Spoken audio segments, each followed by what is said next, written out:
الحمد لله نحمده ونستعينه ونستغفره ونؤمن به ونتوكل عليه ونعوذ بالله من شرور أنفسنا ومن سيئات أعمالنا من يهده الله فلا مضل له ومن يضلل فلا هادي له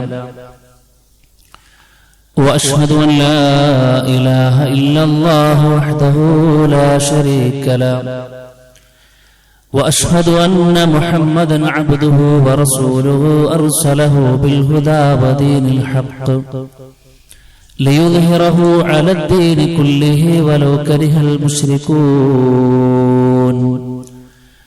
اللهم صل على محمد وعلى آل محمد كما صليت على إبراهيم وعلى آل إبراهيم إنك حميد مجيد أما بعد فإن خير الكلام كلام الله وخير الهدي هدي محمد صلى الله عليه وسلم وشر الأمور محدثاتها وكل محدثة بدعة وكل بدعة ضلالة وكل ضلالة في النار أعوذ بالله من الشيطان الرجيم بسم الله الرحمن الرحيم يا أيها الذين آمنوا اتقوا الله حق تقاته ولا تموتن إلا وأنتم مسلمون يا أيها الذين آمنوا اتقوا الله وقولوا قولا سديدا يصلح لكم أعمالكم ويغفر لكم ذنوبكم ومن يطع الله ورسوله فقد فاز فوزا عظيما بسم الله الرحمن الرحيم والذين في أموالهم حق معلوم للسائل والمحروم رب اشرح لي صدري ويسر لي أمري واحلل عقدة من لساني يفقهوا قولي സ്നേഹാദരണീയരായ സത്യവിശ്വാസികളെ വിശ്വാസിനികളെ സർവ്വലോക രക്ഷിതാവായ റഹ്മാനായ റബ്ബിന്റെ ആജ്ഞകളും നിർദ്ദേശങ്ങളും ജീവിതത്തിന്റെ മുഴുവൻ മേഖലകളിലും കഴിവിന്റെ പരമാവധി ശ്രദ്ധിച്ചും പാലിച്ചും മുന്നോട്ടു പോകണമെന്ന് പറയുന്ന എന്നോടാദ്യമായും തുടർന്ന് നിങ്ങൾ ഓരോരുത്തരോടും ഓർമ്മപ്പെടുത്തുകയാണ്, ഉപദേശിക്കുകയാണ്. റഹ്മാനായ റബ്ബ് അതിനുള്ള അപാരമായ തൗഫീഖ് നമുക്കെല്ലാവർക്കും നൽകി അനുഗ്രഹിക്കുമാറാകട്ടെ. സഹോദരങ്ങളെ, നമ്മളെല്ലാവരും ഒരുപാട് ദിവസങ്ങൾക്ക് മുൻപേ കാത്തിരുന്ന, പ്രാർത്ഥിച്ച വിശുദ്ധ റമദാൻ എന്ന ഏറ്റവും പ്രധാനപ്പെട്ട ഒരു അനുഗ്രഹത്തെ റഹ്മാനായ റബ്ബ് നമുക്ക് നൽകി അനുഗ്രഹിച്ചിരിക്കുകയാണ്. അൽഹംദുലില്ലാഹ്. 5 നോമ്പും പൂർത്തിയാക്കിയ ഒരു ഘട്ടത്തിൽ എത്തി നിൽക്കുമ്പോൾ റഹ്മാനായ റബ്ബിന്റെ മാർഗത്തിൽ നാം ചെയ്ത മുഴുവൻ സൽക്കർമ്മങ്ങളും അള്ളാഹു സ്വീകരിക്കുന്നതോടൊപ്പം വന്നുപോയ വീഴ്ചകളെല്ലാം വിട്ടുപുറത്ത് മാപ്പാക്കി തന്ന് ബാക്കിയുള്ള ദിവസങ്ങൾ കൂടെ കൂടുതൽ ആവേശത്തോടു കൂടെ അധ്വാനിക്കുവാനുള്ള തൗഫീഖും അല്ലാഹു സുബ്ഹാനഹു വ തആല നമുക്കെല്ലാവർക്കും നൽകി അനുഗ്രഹിക്കുമാറാകട്ടെ. സഹോദരങ്ങളെ, നോമ്പിലൂടെ നേടേണ്ടത് എന്തെന്ന് ദിവസങ്ങൾക്ക് മുൻപ് നാം മനസ്സിലാക്കി. ജീവിത വിശുദ്ധിയാണ്. അതിനു വേണ്ടിയിട്ടുള്ള വലിയ അധ്വാനത്തിലായിരിക്കും നമ്മളെല്ലാവരും ഉണ്ടാവുക. റഹ്മാനായ റബ്ബ് അത് പൂർത്തീകരിച്ച് തരുമാറാകട്ടെ. സഹോദരങ്ങളെ, ജീവിത വിശുദ്ധിയെ പോലെ തന്നെ ഒരു വിശ്വാസി ശുദ്ധീകരണം ഉറപ്പുവരുത്തേണ്ട മറ്റൊരു മേഖലയാണ് അവന്റെ സമ്പത്ത് എന്ന് പറയുന്നത്. സമ്പത്തും പരിപൂർണമായും ഒരു വിശുദ്ധി ഇല്ലാത്ത അവസ്ഥയാണ് എങ്കിൽ ഒരു പക്ഷേ നമ്മൾ ഇപ്പോൾ നിർവഹിച്ചു കൊണ്ടിരിക്കുന്ന ഇബാദത്തുകൾ പോലും സ്വീകരിക്കപ്പെടാത്ത സാഹചര്യം വരെ അത് മുഖേന ഉണ്ടാകുമെന്നാണ് റസൂൽ കരീം സല്ലല്ലാഹു അലൈഹി വസല്ലമ നമ്മളെ പഠിപ്പിക്കുന്നത്. ഒരു യാത്രയിൽ ഒരു മനുഷ്യൻ അള്ളാഹുവിനോട് ആത്മാർത്ഥമായി കൊണ്ട് പ്രാർത്ഥിക്കുന്ന ഒരു സംഭവം നമ്മൾ കേട്ടിട്ടുണ്ട് പലതവണ. പ്രവാചകൻ പറഞ്ഞു, വദക്കറ റജുലു യുതീലു സഫറ അശ്അസ അഖ്ബറ യമുദ്ദു യദഹു ഇലസ്സമാ. ആകാശ ലോകത്തേക്ക് കൈകൾ ഉയർത്തി ഒരു യാത്രക്കാരന്റെ എല്ലാവിധ പ്രയാസങ്ങളും അനുഭവിക്കുന്ന ഘട്ടത്തിലാണ് ആ മനുഷ്യൻ പ്രാർത്ഥിക്കുന്നത്. എന്താ പ്രാർത്ഥിക്കുന്നത്? യാ റബ്ബി യാ റബ്ബി എന്നാണ്. അള്ളാഹുവിന്റെ പിന്നെ നാമങ്ങൾ മുന്നിൽ വെച്ചുകൊണ്ടും ചോദിക്കുന്നുണ്ട്. ഒരു പ്രാർത്ഥനയ്ക്ക് ഉത്തരം ലഭിക്കപ്പെടാനുള്ള സകലമായ കാര്യങ്ങൾ വന്നിട്ടും അദ്ദേഹത്തിന്റെ പ്രാർത്ഥന സ്വീകരിക്കപ്പെടുന്നില്ല എന്നാണ്. അതിന്റെ ഒരു റീസണായി, കാരണമായി പ്രവാചകൻ സ്വല്ലല്ലാഹു അലൈഹി വസല്ലം പറഞ്ഞത് എന്താണെന്നറിയോ? വമത്അമുഹു ഹറാം വമശ്റബുഹു ഹറാം വമൽബസുഹു ഹറാം വഗുദിയ ബിൽ ഹറാം ഫഅന്നാ യുസ്തജാബ ലഹു. അദ്ദേഹത്തിന്റെ ഭക്ഷണം, പാനീയം, വസ്ത്രം എല്ലാം ഹറാമിനാലുള്ളതാണ്. പിന്നെ എങ്ങനെയാണ് ആ മനുഷ്യൻക്ക് ഉത്തരം ലഭിക്കപ്പെടുക എന്നുള്ളതാണ്. സഹോദരങ്ങളെ, നമ്മുടെ സമ്പത്ത് അവിശുദ്ധമായ അവസ്ഥയിലൂടെ സഞ്ചരിച്ചു കഴിഞ്ഞാൽ നമ്മളെ കാത്തിരിക്കുന്ന ദുരന്തമാണ് ഈ പറയാൻ പോകുന്നത്. നമ്മൾ ചോദിക്കുന്ന പ്രാർത്ഥനകൾ പോലും തടയപ്പെടുന്ന സാഹചര്യം അത് മുഖേന ഉണ്ടാകുമെന്ന് പറയുമ്പോൾ നമ്മുടെയൊക്കെ സമ്പത്തിൽ അല്ലാഹു സുബ്ഹാനഹു വ തആല പരിശുദ്ധിക്ക് ആവശ്യമായി പറഞ്ഞ ഘടകങ്ങൾ ഉണ്ടോ എന്ന് നമ്മളൊന്ന് പരിശോധിക്കണം. മറ്റുള്ളവരുടെ ഹക്ക് നമ്മുടെ സമ്പത്തിൽ ഇടകലർന്നിട്ടാണോ ഇപ്പോൾ നമ്മൾ അള്ളാഹുവിനോട് പ്രാർത്ഥിച്ചുകൊണ്ടിരിക്കുന്നത് എന്ന് ആത്മാർത്ഥമായിക്കൊണ്ട് നമ്മൾ ചിന്തിക്കണം. സുഹൃത്തുക്കളെ, എന്താണ് മറ്റുള്ളവരുടെ ഹക്ക് എന്ന് പറഞ്ഞാൽ? റഹ്മാനായ റബ്ബ് പറഞ്ഞു, മറ്റുള്ളവരുടെ ഹക്കാണ് യഥാർത്ഥത്തിൽ പിന്നെ സക്കാത്ത് എന്ന് പറയുന്നത്. അള്ളാഹ് പറയാണ്, ഞാൻ ആമുഖമായി കൊണ്ട് ഓതി വെച്ച സൂറത്തുൽ മആരിജിൽ അള്ളാഹ് പറഞ്ഞു, വല്ലദീന ഫീ അംവാലിഹിം ഹഖ്ഖും മഅലൂൻ. ആരാ വിശ്വാസികൾ? വിശ്വാസികൾ അവരുടെ സമ്പത്തിൽ ഒരു നിർദ്ദിഷ്ട ഓഹരി മാറ്റിവെക്കുന്നവരാണ് എന്ന. ആർക്കത്? ലിസ്സാഇലി വൽ മഹ്റൂം, തന്റെ മുമ്പിൽ അശരന്മാരായി കടന്നു വന്ന് ചോദിക്കുന്ന ആളുകൾക്ക്, അഥവാ സക്കാത്തിന്റെ അവകാശികളെ കുറിച്ചാണ് പറയുന്നത്. സുഹൃത്തുക്കളെ, ഇസ്ലാമിൽ എത്ര വേണമെങ്കിലും സമ്പാദിക്കാം, ഒരു പരിധിയുമില്ല. ഇത്ര പരിധി വരെ നിങ്ങൾ സമ്പാദിക്കാവൂ എന്ന് ഇസ്ലാം എവിടെയും പഠിപ്പിച്ചിട്ടില്ല. പിന്നെ എന്ത് കാര്യം ശ്രദ്ധിച്ചാൽ മതി എന്നറിയോ? 2 കാര്യം ശ്രദ്ധിച്ചാൽ മതി എന്ന്. സമ്പാദിക്കുന്ന മേഖല പരിപൂർണമായി കൊണ്ടും ഹലാലായിരിക്കണം. ഒരു 10 പൈസ പോലും ഹറാമിലൂടെ നമ്മൾ സമ്പാദിക്കുന്ന സാഹചര്യം ഇല്ലാതിരിക്കുക എന്നുള്ളതാണ് ഒന്നാമത്തെ കടമ്പ. പക്ഷെ ആ കടമ്പ് വളരെ മനോഹരമായി കടന്ന പല ആളുകളുമുണ്ട്. രണ്ടാമത്തെ ഒരു കടമ്പ് എന്താണെന്ന് ചോദിച്ചു കഴിഞ്ഞാൽ, എത്രയാണോ നിനക്ക് ലഭിച്ചിട്ടുള്ളത് അതിലൊരു നിർദ്ദിഷ്ട ഓഹരി സക്കാത്തിനായി മാറ്റിവെക്കണമെന്നാണ്. ഹലാലായ മാർഗത്തിൽ സമ്പാദിക്കാൻ വേണ്ടി പരിശ്രമിക്കുന്ന പല ആളുകളും പലപ്പോഴും ഇട്ടുവീഴുകയോ അലംഭാവം കാണിക്കുകയോ പിന്നെയാക്കാം എന്നൊക്കെ മാറ്റിവെച്ച് ചെറിയൊരു ശൈത്വാനിയത്ത് വന്നുപോകുന്നിടമാണ് സക്കാത്ത് കൊടുക്കുന്ന വിഷയത്തിൽ കണിശതയില്ല എന്ന് പറയുന്നത്. സുഹൃത്തുക്കളെ, വലിയ വില നമ്മൾ കൊടുക്കേണ്ടി വരും. ഇസ്ലാമിൽ എത്രത്തോളം പ്രാധാന്യത്തോടു കൂടെയാണ് കണ്ടതെന്നറിയോ? നമസ്കാരത്തെ എത്ര വലിയ ഒരു ഗൗരവമുള്ള വിഷയമായി കൂടെ നമ്മൾ പറയുന്നത്. നിസ്കാരത്തെ ഒഴിവാക്കി ഒരു മുസ്ലിമിനെ കുറിച്ച് നമുക്ക് ചിന്തിക്കാൻ പറ്റൂ. എന്നാൽ സഹോദരങ്ങളെ, നിസ്കാരത്തെ കുറിച്ച് പറഞ്ഞ ഉടനെ എത്ര തവണയാണ് വിശുദ്ധ ഖുർആനിലും പ്രവാചകന്റെ ഹദീസുകളിലും ഉടനെ ചേർത്തി പറഞ്ഞ കാര്യമാണ് യഥാർത്ഥത്തിൽ സക്കാത്ത് എന്ന് പറയുന്നത്. പക്ഷെ സക്കാത്ത് എന്ന് കേൾക്കുമ്പോൾ പലപ്പോഴും ഇന്ന് മുസ്ലിം കമ്മ്യൂണിറ്റിയുടെ ചിന്ത എന്ന് പറയുന്നത്, പലപ്പോഴും റമദാൻ മാസങ്ങളിൽ പർദയും മറ്റുമൊക്കെ ഇട്ട് തന്റെ മുമ്പിലേക്ക് വരുന്ന ആളുകൾക്ക് മുമ്പിലേക്ക് ഇട്ടുകൊടുക്കുന്ന കേവലം ചില നാണയത്തുട്ടുകളാണ് സക്കാത്ത് എന്ന് ചിന്തിക്കുന്ന അവസ്ഥയിലേക്ക് പലപ്പോഴും ആളുകളുണ്ട്. സക്കാത്തിന്റെ പൈസ തരുമോന്ന് ചോദിക്കണേ. എന്നിട്ട് കൊടുക്കുമ്പോൾ അവന്റെ ചിന്ത എന്താ? ഞാൻ വലിയൊരു ഔദാര്യം കാണിച്ചു എന്നല്ല. സുഹൃത്തുക്കളെ, സക്കാത്ത് ഒരിക്കലും നമ്മുടെ ഔദാര്യം എന്നല്ല, അത് പാവപ്പെട്ടവന്റെ അവകാശമാണ് എന്നാണ് അള്ളാഹുവിന്റെ റസൂൽ സല്ലല്ലാഹു അലൈഹി വസല്ലം നമ്മളെ പഠിപ്പിച്ചിട്ടുള്ളത്. അത് മറ്റുള്ളവന്റെ അവകാശം. കൊടുക്കാതിരിക്കുമ്പോൾ മറ്റുള്ള അവന്റെ അവകാശം കൈപ്പിടിയിൽ പിന്നെ ഒതുക്കി നടക്കുന്ന ഒരു ദുരന്തമാണ് ഇവൻ ചെയ്തുകൊണ്ടിരിക്കുന്നത് മനസ്സിലാക്കേണ്ടതുണ്ട്. അതുകൊണ്ട് വളരെ ഗൗരവത്തിൽ നാം മനസ്സിലാക്കണം, അല്ലാഹു സുബ്ഹാനഹു വ തആല സക്കാത്ത് എന്ന ആ ഒരു മനോഹരമായ ഇബാദത്ത് നമുക്ക് നിശ്ചയിച്ചത് എന്തിനാണെന്നറിയോ? പരിപൂർണമായ ഒരു ശുദ്ധീകരണത്തിന് വേണ്ടിയിട്ടാണ്. സക്കാത്ത് എന്ന് പറഞ്ഞാൽ തന്നെ, സക്കാ യുസക്കി എന്ന് പറഞ്ഞാൽ തന്നെ ശുദ്ധീകരിക്കുക എന്നാണ്. ശുദ്ധീകരണമാണ് യഥാർത്ഥത്തിൽ സക്കാത്ത് എന്ന ഇബാദത്തിലൂടെ നടക്കുന്നത്. എന്തിനൊക്കെ ആർക്കൊക്കെ ശുദ്ധീകരണം എന്നറിയും? കൊടുക്കുന്ന ആളുടെ മനസ്സിന് ശുദ്ധീകരണം. എന്താ മനസ്സിന് ശുദ്ധീകരണം? റഹ്മാനായ റബ്ബ് തന്നതാണിത്, ഇത് എന്റേതല്ല, ഒരു നിർദ്ദിഷ്ട ഓഹരി മറ്റുള്ളവർക്ക് കൊടുത്തേ പറ്റൂ എന്ന ഒരു അഹങ്കാരത്തിന്റെ ഒരു ധ്വനി പോലും വരാതിരിക്കാൻ മാത്രമുള്ള ശുദ്ധീകരണം എന്റെ മനസ്സിൽ നടക്കുന്നുണ്ട്. വാങ്ങുന്ന ആളുടെ മനസ്സിലുള്ള ശുദ്ധീകരണം. അതെന്താ?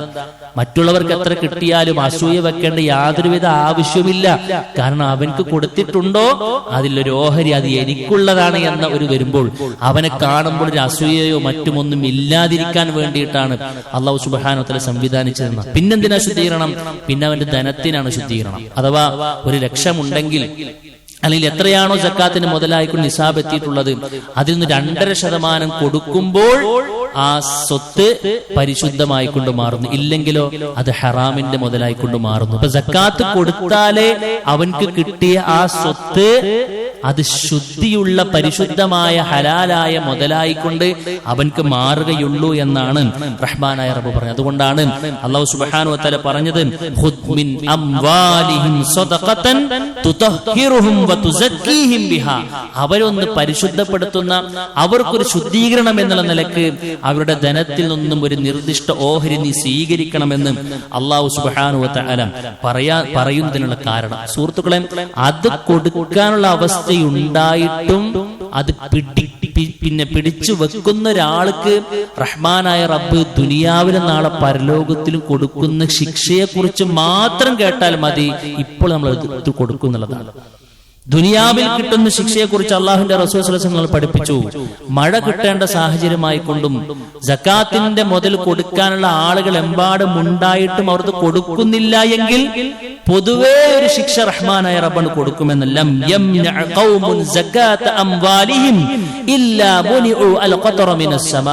അവർ ആരും സക്കാത്തിന്റെ മുതലിനെ പിടിച്ചു വെക്കുന്നില്ല, ആകാശത്തിൽ റഹ്മാനായ റബ്ബ് മഴയെ പിടിച്ചു വെച്ചിട്ടല്ലാതെ എന്ന്.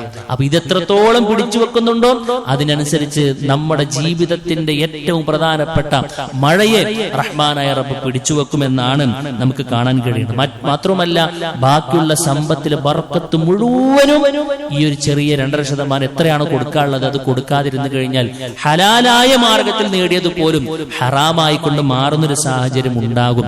മാത്രമല്ല സുഹൃത്തുക്കളെ, ഏത് മുതലാണോ നമ്മൾ അങ്ങനെ കെട്ടിപ്പൂട്ടി വെച്ച് മുന്നോട്ട് പോകുന്നത് അത് ഏത് സമയത്തും ഒരു ശിക്ഷയ്ക്ക് വിധേയമാകാനുള്ള അവസ്ഥയുണ്ട് എന്നാണ്.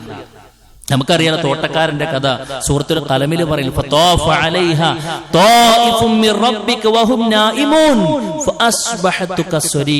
പാവപ്പെട്ട ആളുകൾക്ക് വിളവെടുപ്പിന്റെ സമയത്ത് പാവപ്പെട്ട ആളുകൾ വരുമല്ലോ, അവർക്കൊരു ഓഹരി കൊടുക്കേണ്ടി വരും എന്ന് വിചാരിച്ച് രാവിലെ പ്ലാൻ ചെയ്ത വിളവെടുപ്പ് ഒന്ന് ബുദ്ധിക്ക് കളിച്ചത് രാത്രി പോയി വിളവെടുക്കാൻ തീരുമാനിച്ചതാ.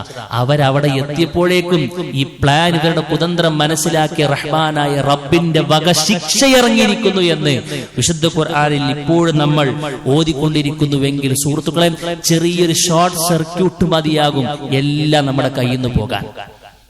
നമ്മളിങ്ങനെ കൂട്ടി വെച്ചിട്ടുണ്ടാവും.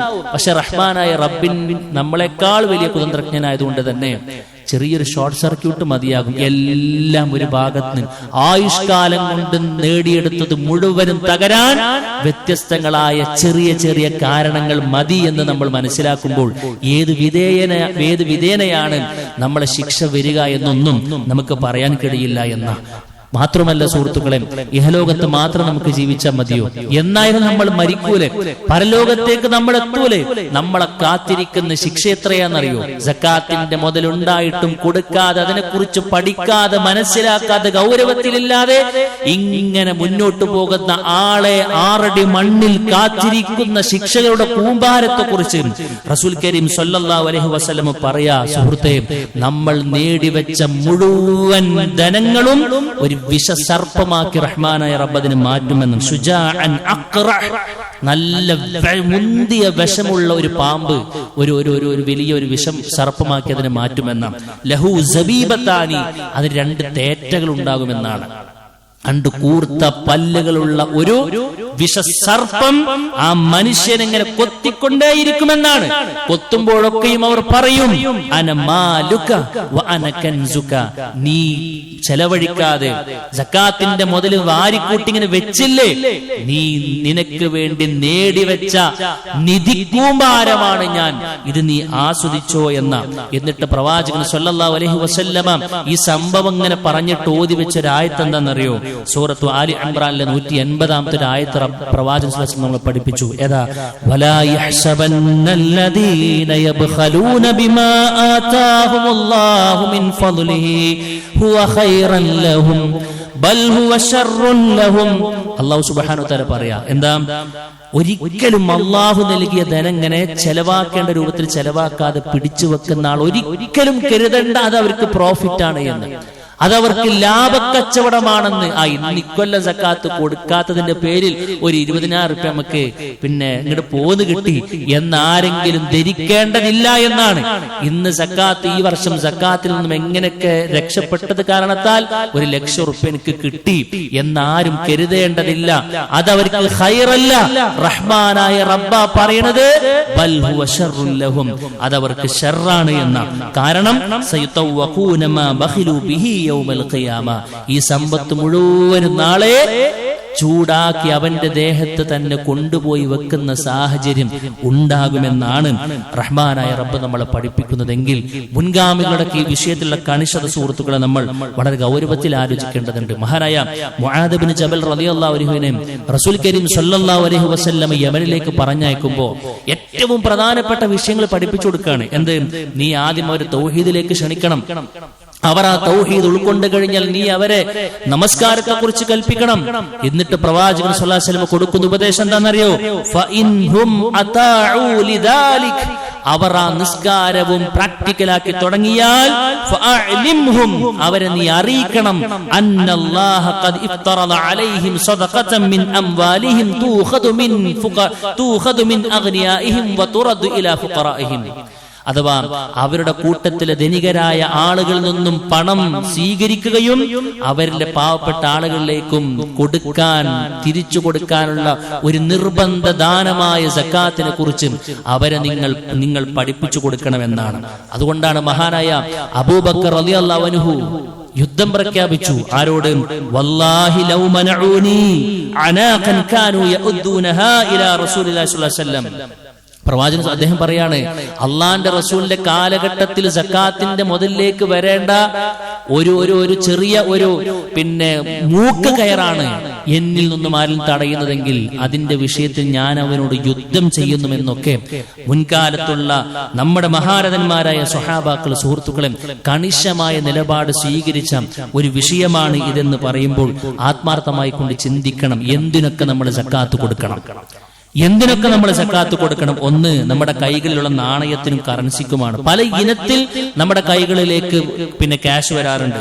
ശമ്പള ഇനത്തിൽ, വാടക ഇനത്തിൽ, കടം കൊടുത്തതും ആ സമയമാകുമ്പോഴേക്കും തിരിച്ചു കിട്ടിയതിൽ, കടയിലുള്ള സ്റ്റോക്ക്, അതേപോലെ തന്നെ കിട്ടുമെന്നുറപ്പുള്ള കടം, അതേപോലെ തന്നെ വിൽപ്പനയ്ക്ക് വേണ്ടി മാറ്റിവെച്ചിട്ടുള്ള ഭൂമിയും മറ്റു വസ്തുക്കളും ഒക്കെ സക്കാത്തിന്റെ പരിധിയിലേക്ക് ഒരു വർഷമാകുമ്പോൾ നമ്മൾ കൊണ്ടുവരണം എന്നുള്ളതാണ്. അത് കേവലം റമളാനിൽ മാത്രമല്ല കേട്ടോ. ആരും അങ്ങനെ തെറ്റിദ്ധരിക്കരുത്. റമളാൻ ഈ വിഷയം പറയുമ്പോൾ റമളാനിലെ സക്കാത്തുള്ളൂ എന്ന് ആരും കരുതേണ്ടതില്ല. ഓരോരുത്തരുടെയും സക്കാത്ത് കാൽക്കുലേഷൻ ഡേറ്റ് എന്ന് പറയുന്നത് വ്യത്യസ്തമായിരിക്കും. ഓരോരുത്തരും എപ്പോഴാണ് ഓരോ സംരംഭം തുടങ്ങിയത് അതിങ്ങനെ കഴിഞ്ഞ് ഒരു വർഷമാകുമ്പോഴാണ് അവർ സക്കാത്ത് കൊടുക്കേണ്ടത്. നമ്മൾ പ്രത്യേകം മനസ്സിലാക്കേണ്ടതുണ്ട്. അങ്ങനെ എത്രയാണോ നമ്മുടെ കൈകളിലേക്ക് പണം വന്നത്, അടിസ്ഥാന ചെലവുകളൊക്കെ കഴിഞ്ഞ് ഒരു വർഷത്തിൽ 595 ഗ്രാം വെള്ളിക്ക് സമാനമായ തുക ബാക്കിയുണ്ടെങ്കിൽ, വളരെ ഗൗരവത്തിൽ ചിന്തിക്കുക, 595 ഗ്രാം വെള്ളിക്ക് നിലവിൽ മാർക്കറ്റ് റേറ്റ് എത്രയാണോ ഉള്ളത് അത്രയും തുക അടിസ്ഥാന ചെലവുകൾ കഴിഞ്ഞ് ബാക്കി നമ്മുടെ കൈകളിൽ ഉണ്ടെങ്കിൽ നമ്മൾ സക്കാത്ത് കൊടുക്കാൻ ബാധ്യസ്ഥരായി. അപ്പൊ എത്ര കൊടുക്കേണ്ടത്? എല്ലാം കൊടുക്കേണ്ട, അതിന്റെ 2.5% കൊടുത്താൽ മതിയാവും. സുഹൃത്തുക്കൾ, അത് വളരെ കുറച്ചേ ഉണ്ടാകുള്ളൂ. അതൊരു പക്ഷെ വളരെ കുറച്ചുണ്ടാവും. പക്ഷെ ആ കുറച്ച് മതിയാകും ഈ പറയപ്പെട്ട പിടിച്ചു വെക്കുന്നതിലൂടെ നമ്മുടെ എല്ലാ നിഅമത്തും ബറക്കത്തൊക്കെ എടുത്തു മാറ്റാനും പരലോകത്ത് വലിയ ശിക്ഷകൾക്ക് വിധേയമാകാനൊക്കെ. അതുകൊണ്ട് സുഹൃത്തുക്കളെ, അതിലൊരു കണിശത നമ്മുടെ ജീവിതത്തിൽ ഉണ്ടാകണം എന്നുള്ളതാണ് സൂചിപ്പിക്കാനുള്ളത്. അപ്പൊ ഒന്ന് കറൻസിക്കാണ്, രണ്ടാമത്തത് സ്വർണമാണ്. സ്വർണം നമ്മുടെ വീടുകളിലൊക്കെ ഒരു പക്ഷെ പലപ്പോഴും ഇഷ്ടം പോലെ ഉണ്ടാകാം. 10.5 പവൻ ഉണ്ടെങ്കിൽ, നമ്മുടെ കൈകളിൽ 10.5 പവൻ ഉണ്ട് എങ്കിൽ നമ്മൾ സക്കാത്ത് കൊടുക്കണം. സക്കാത്ത് കൊടുക്കാൻ നമ്മൾ പിന്നെ നിർബന്ധിതരായി. പിന്നെ 10.5 ഒരു 1/2 പവൻ കൂടി ഉണ്ട്. 11 പവനാണെങ്കിൽ 1/2 പവനക്കല്ല നമ്മൾ കൊടുക്കേണ്ടത്, 11 പവനക്ക് നമ്മൾ കൊടുക്കണം. അപ്പൊ ആ ഒരു കാര്യം നമ്മൾ പ്രത്യേകം ശ്രദ്ധിക്കുക. അതൊരു പക്ഷേ 2.5%, നേരത്തെ പറഞ്ഞതുപോലെ 10 പവനക്ക് എത്രയാണോ ഉള്ളത് അതിന് മാർക്കറ്റ് റേറ്റ് നമ്മൾ കണക്കാക്കി അതിന്റെ 2.5% കണക്കാക്കി ആ തുകയോ അല്ലെങ്കിൽ ആ തുകക്ക് സമാനമായ ഗോൾഡോ നമുക്ക് കൊടുക്കാവുന്നതാണ്. ഇനി വെള്ളി ഉണ്ടോ കൈകളിൽ 595 ഗ്രാം വെള്ളി ഉണ്ടെങ്കിൽ നമ്മൾ കൊടുക്കണം. കൃഷിയുണ്ടോ, നമ്മൾ അത് വിളവെടുക്കുന്ന സമയത്ത് 300 അഥവാ ഒരു 600 കിലോഗ്രാം നമ്മുടെ മുഖ്യാഹാരമാണ് എങ്കിൽ അത്രയും ഉണ്ടെങ്കിൽ, അല്ലെങ്കിൽ മറ്റു പല കൃഷി ഉൽപ്പന്നങ്ങളാണ് 600 കിലോഗ്രാം മുഖ്യ ആഹാരത്തിന്റെ വിലക്ക് സമാനമായത്. 600 കിലോഗ്രാം ആണെന്നല്ല, 600 കിലോഗ്രാം മുഖ്യ ആഹാരത്തിന്റെ വിലക്ക് സമാനമായ ഒരു വില നമുക്കതിൽ കിട്ടുന്നുണ്ടെങ്കിൽ, അത് തേവി നനച്ചുണ്ടായതാണെങ്കിൽ 5%, മഴ മുഖേന കിട്ടിയതാണെങ്കിൽ 10% കൊടുക്കണമെന്ന. സുഹൃത്തുക്കളെ, ഇത്രയൊക്കെ പറയുമ്പോൾ ഒറ്റ അടിക്ക് കേട്ട് കഴിഞ്ഞാൽ എല്ലാം ബോധ്യപ്പെട്ടുള്ളതുണ്ടാവില്ല. ഈ ഖുതുബ കൊണ്ട് ഉദ്ദേശിച്ചത് ഇതൊന്ന് പഠിക്കാൻ വേണ്ടി നിങ്ങൾ ശ്രദ്ധിക്കണം എന്നുള്ളതാണ്. ഓരോരുത്തർക്കും ഓരോ അവസ്ഥയിലായിരിക്കും സക്കാത്ത് കൊടുക്കാൻ ഉണ്ടാവുക. അതുകൊണ്ട് സുഹൃത്തുക്കളെ, ഒന്ന് അന്വേഷിച്ച് പഠിച്ച് അതൊന്ന് ക്ലിയർ വരുത്തണം എന്നുള്ളതാണ് സൂചിപ്പിക്കുവാനുള്ളത്. ഇനി ആർക്കെങ്കിലും കൊണ്ടുപോയി കൊടുത്താൽ മതിയോ? പോരാ, അവകാശികൾക്ക് തന്നെ കൊടുക്കണം. 8 അവകാശികളെ കുറിച്ച് ഖുർആൻ പറഞ്ഞു. ഇന്ന് സ്വാഭാവികമായിട്ടും ഉണ്ടാവുക ഫുഖറാഉ മിസ്കീനൊക്കെ ആയിരിക്കും. അതുകൊണ്ട് സുഹൃത്തുക്കളെ, ആ 8 അവകാശികൾക്ക് തന്നെയാണ് പോകുന്നത് എന്ന് നമ്മൾ വളരെ ഗൗരവത്തിൽ ശ്രദ്ധിക്കണം. അതേപോലെ തന്നെ വളരെ ഗൗരവത്തിൽ ശ്രദ്ധിക്കേണ്ട കാര്യമാണ്, ഈ സക്കാത്തിന്റെ അവകാശികളല്ലാത്ത ആളുകൾ ഒരിക്കലും സക്കാത്തിന്റെ മുതൽ ഒരു നിലക്കും കൈപ്പറ്റിക്കൂടാ. പല ആളുകളും വീട്ടിനുള്ളിൽ തന്നെ സക്കാത്ത് കടന്ന് കറങ്ങണാണ്. അങ്ങനെ പുറത്തേക്കൊന്നും പോകില്ല, വീട്ടിനുള്ളിൽ തന്നെ ഇങ്ങനെ സക്കാത്തിന്റെ പൈസ എന്ന് പറഞ്ഞിട്ട് ഇങ്ങനെ കൊടുക്കും. അതിങ്ങനെ സ്വതം കൊടുക്കണ പോലെ ഇങ്ങനെ കൊടുക്കും. ഒരിക്കലും സുഹൃത്തുക്കളെ, നമ്മൾ ഫക്കീറും മിസ്കീനും അല്ലാന്നുണ്ടെങ്കിൽ നമുക്കത് വാങ്ങാനുള്ള അവകാശമില്ല. അത് വളരെ ഗൗരവത്തിൽ നമ്മൾ ശ്രദ്ധിക്കണം എന്നുള്ളതാണ് സൂചിപ്പിക്കുവാനുള്ളത്. അതേപോലെ തന്നെ ഈ സക്കാത്തുമായി ബന്ധപ്പെട്ട് പറയുമ്പോൾ ഇസ്ലാം പ്രോത്സാഹിപ്പിച്ച സംവിധാനം എന്താണെന്ന് അറിയാം. ഈ സക്കാത്ത് അല്ലാഹു സുബ്ഹാനഹു വ തആല നിശ്ചയിച്ചത് തന്നെ ദാരിദ്ര്യ നിർമ്മാർജ്ജനത്തിനും കൂടി വേണ്ടിയിട്ടാണ്. ദാരിദ്ര്യം ക്രമേണ നമ്മുടെ നാട്ടിൽ ഇല്ലാതെയാകണം എന്നുള്ളതാണ്. അതിനുവേണ്ടി അള്ളാഹു റസൂൽ സ്വല്ലല്ലാഹു അലൈഹി വസല്ലം നമ്മൾ പഠിപ്പിച്ച മറ്റു പ്രധാനപ്പെട്ട സംവിധാനമാണ് ഇത് കൂട്ടമായി കൊണ്ട് കൊടുക്കുക എന്നുള്ളത്. അഥവാ ഒരു സക്കാത്ത് സംവിധാനക്ക് വന്ന്, സക്കാത്ത് സെൽ സംവിധാനക്ക് വന്ന് ഒരു മഹലിനെ കുറിച്ച് കൃത്യമായി കൊണ്ട് ധാരണയുണ്ടായി, എല്ലാവരുടെയും സക്കാത്ത് ആ മഹലിലേക്ക് വന്ന്, എന്നിട്ട് പതിയെ ഓരോ കുടുംബത്തിന്റെയും ദാരിദ്ര്യം എന്നേക്കുമായിക്കൊണ്ട് നീക്കാൻ പറ്റുന്ന രൂപത്തിൽ നമുക്ക് പ്ലാൻ ചെയ്യാൻ കഴിയുമെങ്കിൽ, ഇത് വേണമെന്നല്ല പറയണം, നിർബന്ധ നടത്തലല്ല, അങ്ങനെ ചെയ്യുമെങ്കിൽ അതിനാണ് നമ്മൾ പലപ്പോഴും ശ്രദ്ധിക്കേണ്ടത് എന്നുള്ളതാണ് സൂചിപ്പിക്കുവാനുള്ളത്. അതുകൊണ്ട് സുഹൃത്തുക്കളെ, എങ്ങനെയെങ്കിലും കൊടുക്കാനാണ് നമ്മൾ ശ്രദ്ധിക്കേണ്ടത്. പല ആളുകളും പല ഫത്വകളൊക്കെ ചോദിക്കുന്നത് അങ്ങനെയാണെങ്കിൽ കൊടുക്കേണ്ടതില്ലല്ലോ എന്ന് ചോദിക്കാനാണ്. അതൊരിക്കലും ശരിയല്ല. 4 വാചക കസറത്തുകളെ കൊണ്ട് ഒരു പക്ഷേ മൗലവിന്റെ അടുത്തും ചിലപ്പോൾ അനുകൂല ഫത്വകളൊക്കെ കിട്ടിയിരിക്കാം. പക്ഷെ നമ്മൾ നേരെ പോയി നിൽക്കാൻ പോകുന്നത് റഹ്മാനായ റബ്ബിന്റെ മുമ്പിൽ വിചാരണ കാണുന്ന ബോധ്യത്തോടു കൂടെ എപ്പോഴും ഒരു സൂക്ഷ്മതയുടെ വശം എന്റെ ജീവിതത്തിൽ ഒരിക്കലും, എന്റെ സമ്പത്തിൽ ഒരിക്കലും സക്കാത്തിന്റെ ഒരു അംശം മറ്റുള്ളവന്റെ ഹക്കാണെങ്കിൽ അതെനിക്ക് വേണ്ട, എങ്ങനെയെങ്കിലും ഇത് കൊടുക്കാനുള്ള ഒരു ശ്രദ്ധയാണ് നമുക്ക് ഉണ്ടാകേണ്ടത്. വല്ലദീനഹും ലിസ്സകാത്തി ഫാഇലൂൻ എന്നാണ് വിശ്വാസികളെ കുറിച്ച് അല്ലാഹു സുബ്ഹാനഹു വ തആല പറഞ്ഞത്. അവർ അവരുടെ സക്കാത്തിന്റെ വിഷയത്തിൽ വളരെ പെർഫെക്റ്റായി പഠിച്ചു മനസ്സിലാക്കി ഓരോ ഏരിയകളും എങ്ങനെയാണ് കൊടുക്കേണ്ടതെന്ന് അറിവുള്ളവരോട് ചോദിച്ച് അത് രേഖപ്പെടുത്തി വെച്ച് ആ വിഷയത്തിൽ എല്ലാ വിഷയങ്ങളും ശ്രദ്ധിക്കുന്ന പോലെ തന്നെ ആ സാമ്പത്തിക വിശുദ്ധ കൂടെ നേടിയെടുത്ത് ഈ പറയപ്പെട്ട നമ്മുടെ ദുആകളും മറ്റുമൊക്കെ സ്വീകരിക്കുന്ന ഒരു അവസ്ഥയിലേക്ക് നമുക്ക് എത്താൻ കഴിയേണ്ടതുണ്ട്.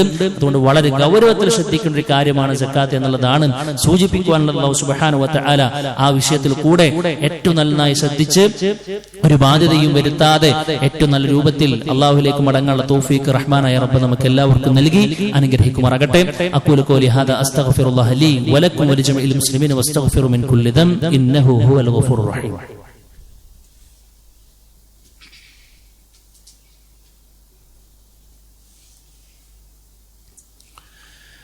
അൽഹംദുലില്ലാഹി വഹദഹു വസ്സലാത്തു വസ്സലാമു അലാ മൻ ലാ നബിയ്യ ബഅദഹു. അല്ലാഹു സുബ്ഹാനഹു വ തആലയുടെ വിധികളും വിലക്കുകളും മാനിച്ചുകൊണ്ട് ജീവിക്കണമെന്ന് വീണ്ടും ഓർമ്മപ്പെടുത്തുകയാണ്. സുഹൃത്തുക്കളെ, നമ്മൾ നിർബന്ധമായും ചെലവഴിക്കേണ്ട സക്കാത്തിനെ കുറിച്ചാണ് സൂചിപ്പിച്ചത്. ഇനി ഐച്ഛികമായി നമ്മൾ നിർവഹിക്കുവാൻ റസൂൽ കരീം സ്വല്ലല്ലാഹു അലൈഹി വസല്ലമ എല്ലാ നിലക്കും പ്രോത്സാഹിപ്പിച്ചതും വിശിഷ്യ റമദാനൊക്കെ വരുമ്പോൾ നമ്മുടെ മുൻഗാമികൾ വളരെ ഗൗരവത്തിൽ ശ്രദ്ധിച്ച മറ്റൊരു പ്രധാനപ്പെട്ട കാര്യമാണ് സ്വതക്കകൾ അധികരിപ്പിക്കുക എന്നത്. സഹോദരങ്ങളെ, റസൂൽ കരീം സ്വല്ലല്ലാഹു അലൈഹി വസല്ലമക്ക് എന്താ ഉണ്ടായിരുന്നത് നമുക്ക് എല്ലാവർക്കും അറിയാം അല്ലെ. പ്രവാചകന്റെ ഒരു ആസ്തിനെ കുറിച്ച് കൃത്യമായ ധാരണയുള്ളവരെ ഇവിടെ ഉള്ളവര് 3 മാസത്തോളം അവിടുത്തെ അടുപ്പ് പുകയാത്ത സാഹചര്യങ്ങൾ പോലും ഉണ്ടായിരുന്നു പറയുമ്പോൾ പ്രവാചകൻ വലിയ നീക്കിരിപ്പിന്റെ ഓണറൊന്നും ആയിരുന്നില്ല എന്ന് നമുക്ക് കാണാൻ കഴിയും. ആ പ്രവാചകനെ കുറിച്ചാണ് പറയണത്. അടിച്ചു വീശുന്ന കൊടുങ്കാറ്റ് കണക്ക് പ്രവാചകൻ റമദാനിൽ വിശിഷ്യ ദാനധർമ്മങ്ങൾ അധികരിപ്പിച്ചിരുന്നു എന്നുള്ളതാണ്. അപ്പൊ എന്താ അങ്ങനെ പറയാനുള്ള കാരണം? ഒരുപാട് കൊടുത്തതിനെ കുറിച്ചല്ല അവിടുന്ന് പറയണത്, ഉള്ളതിൽ നിന്നും കൊടുത്തു എന്നതാണ്. അതുകൊണ്ട് സുഹൃത്തുക്കളെ, നമുക്ക് കഴിയുമോ നമ്മുടെ അധ്വാനം, നമ്മുടെ വരുമാനത്തിനനുസരിച്ച് എന്തെങ്കിലുമൊക്കെ ഒന്ന് കാര്യമായി കൊണ്ട് കൊടുക്കാൻ സുഹൃത്തുക്കളെ വളരെ ഗൗരവത്തിൽ നമ്മൾ ശ്രദ്ധിക്കേണ്ടതുണ്ട്. ഒരിക്കലും അതൊന്നും മിസ്സാകൂല, ഒരിക്കലും അതൊന്നും മിസ്സാകൂല. റസൂലുള്ളാഹി സ്വല്ലല്ലാഹു അലൈഹി വസല്ലമ സ്വതക്കയുടെ നേട്ടങ്ങളെ കുറിച്ച് പറഞ്ഞത് കേട്ടാൽ സുഹൃത്തുക്കളെ എന്തെങ്കിലും ഒന്ന് കൊടുക്കാൻ നമുക്ക് പോകാൻ കഴിയില്ല. ഒരവസരം നമ്മുടെ മുമ്പിലേക്ക് വന്നാൽ അതിൽ എന്തെങ്കിലും ഒന്ന് ഇടാതെ മുന്നോട്ട് വെക്കാൻ ശരിക്കും നമുക്ക് കഴിയില്ല. അതിന് നേട്ടങ്ങളെ കുറിച്ച് ശരിക്കും ബോധ്യപ്പെട്ടാൽ എന്താ അല്ലാഹു റസൂൽ പറഞ്ഞത്? ഒന്നെന്താണെന്നറിയോ? നമ്മൾ കൊടുക്കുമ്പോൾ സുഹൃത്തുക്കളെ പോക്കറ്റിൽ നിന്ന് പോകുന്നേ ഉള്ളൂ.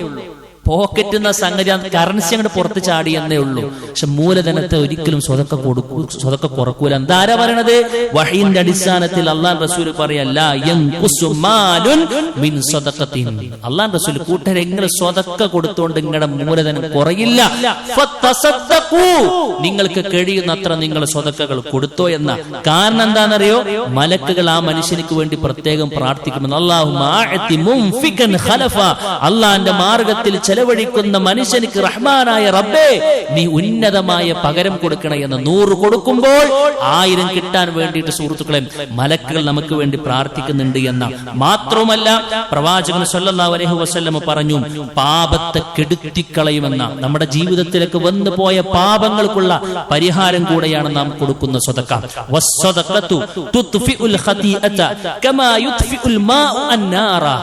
നോക്കൂ, നിങ്ങൾ തീയിനെ വെള്ളം അണക്കുന്നത് പോലെ നമ്മുടെ ജീവിതത്തിൽ വന്നുപോയ പാപങ്ങളെ കഴുകിക്കളഞ്ഞോ അത് അണച്ചുകൊണ്ടിരിക്കുന്നു എന്നും മറ്റൊരു ഹദീസിൽ അള്ളാഹുവിന്റെ ദേശത്തെ വരെ അത് ഊതിക്കെടുത്തുമെന്നൊക്കെ ഹദീസിൽ നമുക്ക് കാണാൻ കഴിയും. മാത്രമല്ല സുഹൃത്തുക്കളെ, റഹ്മാനായ റബ്ബ് നമ്മുടെ കൂടെ ഉണ്ടാകുമെന്നാണ്.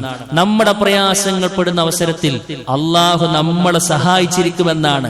വല്ലാഹു ഫീ ഔനിൽ അബ്ദി മാ കാനൽ അബ്ദു ഫീ ഔനി അഖീഹി.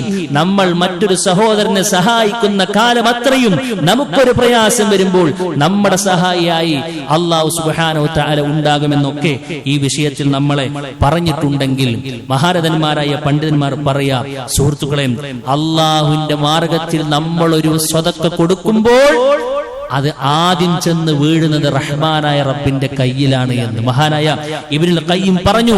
ലൗ അലിമൽ മുതസദ്ദിഖു അന്ന സദഖതഹു തഖഉ ഫീ യദില്ലാ ഖബ്ല യദിൽ ഫഖീരി ലകാനത് ലദ്ദത്തുൽ മുഅ്തി അക്ബറ മിൻ ലദ്ദത്തിൽ ആഖിർ. അഥവാ സ്വതക്ക കൊടുക്കുന്ന ഒരാൾ അറിഞ്ഞിരുന്നെന്ന് കൂട്ടുക. എന്തറിഞ്ഞിരുന്നു? താൻ കൊടുക്കുന്ന വിഹിതം ആദ്യം റഹ്മാനായ റബ്ബിന്റെ കരങ്ങളിലാണ് അത് എത്തിച്ചേരുന്നത് എന്നവൻ അറിഞ്ഞിരുന്നെങ്കിൽ വാങ്ങുന്നവനേക്കാൾ വലിയ കൺകുളിർമ കൊടുക്കുന്നവൻക്ക് അനുഭവിക്കാൻ കഴിയുമെന്നാണ്. സുഹൃത്തുക്കളെ, സ്വതക്ക കൊടുത്തിട്ടൊരു ലദ്ദത്തൊരു ആസ്വാദനം നമുക്ക് ഉണ്ടാക്കിയെടുക്കാൻ കഴിഞ്ഞിട്ടുണ്ടോ? സ്വതക്ക കൊടുത്തപ്പോൾ നമ്മളൊരു സാധനം പർച്ചേസ് ചെയ്ത് അത് അനുഭവിക്കുമ്പോൾ നമ്മൾ അനുഭവിക്കുന്നൊരു സുഖം, അതിനേക്കാൾ വലിയ സുഖം സ്വതക്ക കൊടുത്തിട്ടുണ്ടായിട്ടുണ്ടോ എന്ന് നമ്മൾ ആത്മാർത്ഥമായി കൊണ്ട് ചിന്തിക്കണം. കൊടുക്കാൻ കഴിയുമെന്നാണ് ആ ഒരു ലദ്ദത്ത്, ആസ്വാദനം നമുക്ക് നേടിയെടുക്കാൻ കഴിയുമെന്ന്. അതിനെന്ത് വേണമെന്നറിയോ? റഹ്മാനായ റബ്ബിന്റെ കരങ്ങളിലേക്കാണ് ഇത് ആദ്യം എത്തിച്ചെല്ലുന്നത്. അള്ളാന്റെ റസൂല് പറയാ, ആ സ്വതക്കയെ റഹ്മാനായ റബ്ബ് നിങ്ങളൊരു ചെറിയ ഒരു ഒട്ടക കുട്ടിനെ ഇങ്ങനെ വളർത്തി വലുതാക്കുന്നത് പോലെ നിങ്ങൾ കൊടുത്ത് ചെറിയ സ്വതക്കയാണെങ്കിൽ റഹ്മാനായ റബ്ബ് നമുക്കതിന് വേണ്ടി ഇങ്ങനെ വർദ്ധിപ്പിച്ചു കൊണ്ടേയിരിക്കുന്നു എന്ന. അതുകൊണ്ട് വലിപ്പമല്ല നമ്മൾ ശ്രദ്ധിക്കേണ്ടത്. എത്ര ചെറുതാണെങ്കിലും കൊടുക്കാനുള്ള ആ ഒരു നെയ്യത്താണ്. മഹാൻ ഇബ്നുൽ മുബാറക് റഹ്മത്തുള്ളാഹി അലൈഹി പറഞ്ഞു, റുബ്ബ അമലിൻ സഗീരിൻ തുകസ്സിറുഹു നിയ്യ. എത്ര ചെറിയ പ്രവർത്തനങ്ങളാണ് അതിന് നെയ്യത്ത് വലുതാക്കിയിട്ടുള്ളത് എന്ന. സുഹൃത്തുക്കളെ, 5 കൊടുക്കാനുള്ളൂ. മറ്റുള്ളവന് 50,000 ഉണ്ടായത് കൊണ്ട് അവന് കൊടുത്തു. നമ്മളിങ്ങനെ നോക്കിയിട്ട് പറയാണ്, എന്റെ അടുത്ത് 50,000 ഞാൻ കൊടുക്കും. എന്നാൽ ആ 50,000 കൊടുത്തവനും 5 രൂപ കൊടുത്തവനും അള്ളാന്റെ മുമ്പിൽ തുല്യനാണെന്ന് റസൂൽ കരീം സ്വല്ലല്ലാഹു അലൈഹി വസല്ലം പറയുമ്പോൾ കൊടുക്കുമ്പോൾ നല്ലൊരു നിയ്യത്തുണ്ട് എന്നാണ് നമ്മൾ ഉറപ്പുവരുത്തേണ്ടത്. അതേപോലെ തന്നെ സുഹൃത്തുക്കളെ, ഏതവസ്ഥയിലും കൊടുക്കാനുള്ള മനസ്സ് നമ്മൾ കാണുക. നമ്മളെല്ലാം കഴിഞ്ഞിട്ട് സ്വതക്ക കൊടുക്കാന്ന് തീരുമാനിച്ചാൽ കടലിലെ നൊരയൊക്കെ ഒന്ന് നിൽക്കട്ടെ, എന്നിട്ട് എന്റെ വഞ്ചി ഇറക്കാമെന്ന് പറഞ്ഞത് സമാനമായിരിക്കുമെന്ന. അതുകൊണ്ടാണ് മഹാനായ മുആവിയ റളിയല്ലാഹു അൻഹു പറഞ്ഞത്, തസദ്ദഖൂ, കൂട്ടരെ നിങ്ങൾ ഉള്ളത് കൊടുത്തോളിൻ, വലാ യഖുൽ അഹദും മിൻകും ഇന്നി മുഖില്ലും, നിങ്ങൾ ഒരു കുട്ടിയും പറയാൻ നിൽക്കണ്ട എന്റെ അടുത്ത് ഒന്നുമില്ല എന്നുള്ളത്. ഫഇന്ന സദഖത്തൽ മുഖിൽ അഫ്ളലു മിൻ സദഖത്തിൽ ഗനിയ്യ, നല്ല ധനാഢ്യൻ വലിയ തുക കൊടുക്കുന്നതിനേക്കാൾ ഉന്നതമാണ് നിത്യവൃത്തിക്ക് പോലും പലപ്പോഴും 2 അറ്റം മുട്ടാൻ പെടാപാട് പെടുന്നവൻ നീക്കിവെക്കുന്ന ഒരു ചെറിയ എമൗണ്ട് എന്ന് മഹാരഥന്മാരായ നമ്മുടെ മുൻഗാമികൾ നമ്മൾ പഠിപ്പിക്കുമ്പോൾ നമ്മൾ വളരെ ഗൗരവത്തിൽ അത്തരം കാര്യങ്ങളൊക്കെ ശ്രദ്ധിച്ച് മുന്നോട്ട് പോവുക. സുഹൃത്തുക്കളെ, ഈ റമളാൻ മാസത്തിൽ നമ്മളുടെ ഒരു ശ്രദ്ധ പതിയേണ്ട ഏറ്റവും പ്രധാനപ്പെട്ട ഒരു ഏരിയയാണ് എന്ന് മനസ്സിലാക്കി ഇതൊക്കെ ചെയ്യുന്നത് അവനവന്റെ അക്കൗണ്ടിലേക്കാണ്. മറ്റു പല കൈകളിലേക്കും പോകുമ്പോൾ നമുക്കൊന്നും തോന്നേണ്ടതില്ല. മറ്റു പല സംരംഭങ്ങളിലേക്ക് പോകുമ്പോൾ നമ്മളൊന്നും തോന്നേണ്ടതില്ല. പിന്നെ സുഹൃത്തുക്കളെ, സ്വതക്കകൾ കൊടുക്കുമ്പോൾ പ്രത്യേകം നമ്മൾ ശ്രദ്ധിക്കുക. ഏറ്റവും കൂടുതൽ കൂലി കിട്ടുന്ന ഏരിയ നമ്മൾ മുൻഗണന കൊടുക്കുക. പള്ളികൾ പോലെ, മതവിദ്യാഭ്യാസ സ്ഥാപനങ്ങൾ പോലെ, പ്രബോധന രംഗത്ത് അള്ളാന്റെ ദീനിനെ നിരന്തരമായി കൊണ്ട് ചലിപ്പിച്ചുകൊണ്ടിരിക്കുന്ന സംവിധാനങ്ങൾക്കൊക്കെ ഇൻഷാ അല്ലാഹ് നമ്മുടെ ഒരു ഓഹരി അവിടെ ഉണ്ടാകണം. അതൊക്കെ സ്വതക്കത്തും ജാരിയാണ്. നമ്മളെ ഖബറിലേക്ക് ഇറക്കി വെച്ചാലും അവിടേക്ക് എത്തുന്ന വിഭവമാണെന്ന് മനസ്സിലാക്കുമ്പോൾ ഈ റമളാനിൽ ഇൻഷാ അല്ലാഹ് ആ ഒരു ശീലങ്ങളൊക്കെ പൊതുവെ നമുക്കുണ്ട്. അതൊന്നും കൂടെ കൂടുതൽ ഉണ്ടാക്കിയെടുക്കാൻ നമ്മൾ പ്രത്യേകം പരിശ്രമിക്കുക. വർദ്ധിത കൂലി കിട്ടുന്ന നിമിഷങ്ങളിലൂടെയാണ് നമ്മുടെ യാത്ര. റഹ്മാനായ റബ്ബ് എല്ലാ അർത്ഥത്തിലും ഈ രാപ്പകലുകളെ ഉപയോഗപ്പെടുത്താനുള്ള തൗഫീഖ് നമുക്ക് എല്ലാവർക്കും നൽകി അനുഗ്രഹിക്കുമാറാകട്ടെ. അല്ലാഹുവേ, അറിഞ്ഞും അറിയാതെയും വന്നു പോയിട്ടുള്ള ചെറുതും വലുതുമായ മുഴുവൻ തെറ്റുകളും കുറ്റങ്ങളും വിട്ടുപുറത്ത് മാപ്പാക്കി തരണമേ റഹ്മാനേ. അല്ലാഹുവേ, ഞങ്ങൾക്ക് മുമ്പ് മരണപ്പെട്ടു പോയിട്ട് ഞങ്ങളുടെ മാതാപിതാക്കൾ, കൂട്ടുകുടുംബക്കാർ, ആദർശ ബന്ധുക്കൾ, അല്ലാഹുവേ എല്ലാവരുടെയും ഖബറുകൾ വിശാലമാക്കി കൊടുക്കണമേ റഹ്മാനേ. നാളെ അവരെയും ഞങ്ങളെയും നിന്റെ ജന്നാത്തിൽ ഫിർദൗസിൽ ഒരുമിച്ച് കൂട്ടി അനുഗ്രഹിക്കണമേ റഹ്മാനേ. അല്ലാഹുവേ, വിശുദ്ധ റമളാൻ എന്ന ഈ ഒരു അമൂല്യമായ അവസരത്തെ ഏറ്റവും നന്നായി ഉപയോഗപ്പെടുത്തുന്ന മഹാഭാഗ്യവാന്മാരിൽ, ഭാഗ്യവതികളിൽ ഞങ്ങളെയും നീ ഉൾപ്പെടുത്തി അനുഗ്രഹിക്കണമേ റഹ്മാനേ. അല്ലാഹുമ്മ ഗഫിർ ലിൽ മുഅ്മിനീന വൽ മുഅ്മിനാത്ത് വൽ മുസ്ലിമീന വൽ മുസ്ലിമാത്ത് വൽ അഹ്യാഉ മിൻഹും വൽ അംവാത്ത് ഇന്നക മുജീബുദ് ദഅവാതി യാ ഖാദിയൽ ഹാജാത്ത്. അല്ലാഹുമ്മ അജിർനാ മിനൻ നാർ, അല്ലാഹുമ്മ أجرنا من النار، اللهم أجرنا من النار. ربنا تقبل منا إنك أنت السميع العليم وتب علينا إنك أنت التواب الرحيم. آمين آمين برحمتك يا أرحم الراحمين.